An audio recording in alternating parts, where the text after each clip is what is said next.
name's Charlie. I was a heroin and crack addict for 32 years. I lived in a life of chaos.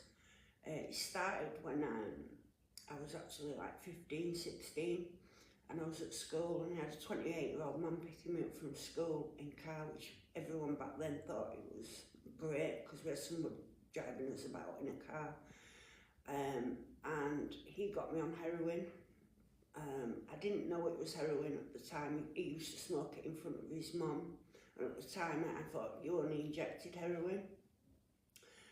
I then went and married him because my family didn't like him, and I had a lot of problems around my family, and my dad having another family, and it was my childhood. Although I had everything materialistic, I didn't have my parents, if that makes sense.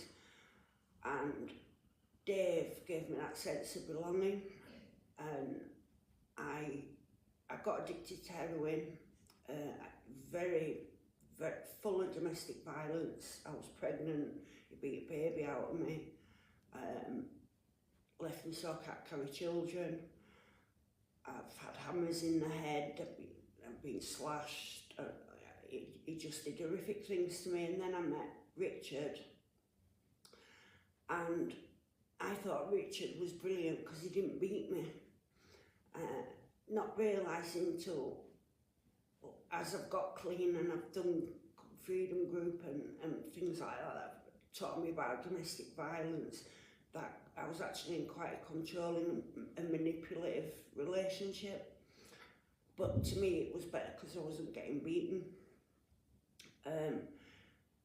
Unfortunately, in 2022, Richard was poorly and he drank my methadone and he OD'd and died. And I was at rock bottom. I've been in and out of prisons all over the country. I was a prolific offender in Leeds. And when Richard died, I really hit rock bottom. I've been on methadone 22 years by this point, and I can remember my dad, in rehab I learned about darkest day in addiction, and my darkest day in addiction to me was the day when I was in a bath, covered in blood, with syringes all around me, begging God to let me get myself so that I could relieve the withdrawals. And I think that was a turning point through where I thought I can't go on like this. And I was 7.5 stone when I went to detox. I went to Edward Myers and I went in detox, and I did a 4-week detox, and my withdrawals and the not sleeping from methadone went on for weeks and weeks. I went in to Crown Court on the Friday, and because I was going to rehab, the judge was willing to give me a chance, so he gave me 29 months suspended for 2 years, as long as I went to rehab. So I went from detox to a place called Littledale Rehab in Lancaster, and when I arrived, I was withdrawing still, and I arrived on the 27th of September last year. I didn't get my first full night's sleep till the 1st of December, so I've been withdrawing for months by this point. And I didn't engage with the programme at first. I thought I couldn't change. I'd been doing it too long. And to me it was a tick box, but it was tick boxing exercise so that I could get out and go back to Leeds. But as I went through the programme, I started to realise that little things started going click in my head, and I started to think that maybe I can change. I did counselling, I did openness, I did creative therapy, and I left rehab and I went into Walter Lyons supported housing.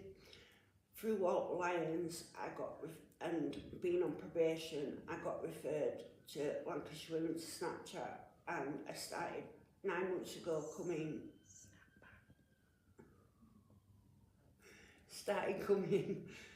to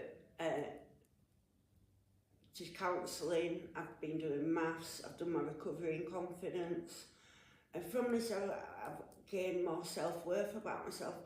I labelled myself in the beginning as a shoplifter from Leeds, a junkie addict shoplifter from Leeds. Now I know I'm kind, now I know I'm compassionate, now I've got some self-worth. I'm trying to help others. I volunteer up at the rehab where I was. I'm volunteering with probation. I've just recently been signed off my probation. That is the first probation order in 32 years I have ever completed. I never completed anything. It was just send me back to jail. I just wouldn't engage with any services whatsoever.